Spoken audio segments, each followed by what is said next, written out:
Hi, I'm Dr. Sirisha, dermatologist, Sri Arogya Hospital, Sindhanu. PRP treatment అంటే platelet rich plasma treatment.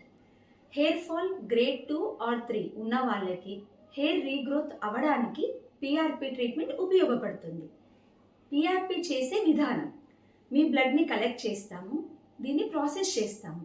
దీని నుంచి వచ్చిన platelet rich ప్లాస్మాని sterile techniques use చేసి మీ తలకి ఎక్కడ హెయిర్ లాస్ ఎక్కువగా ఉంది అక్కడ ఇంజెక్ట్ చేస్తాము.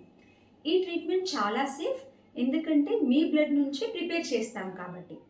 పిఆర్పి చేయడం వలన హెయిర్ థిక్నెస్ పెరగడంతో పాటు హెయిర్ రీగ్రోత్ కూడా అవుతుంది. హెయిర్ ఫాల్ ఉన్నవాళ్ళు మీరు రెగ్యులర్గా వాడే టాబ్లెట్స్ అండ్ లోషన్స్తో పాటు పిఆర్పి ట్రీట్మెంట్ యాడ్ చేయడం వలన రిజల్ట్స్ చాలా బెటర్గా ఉంటాయి.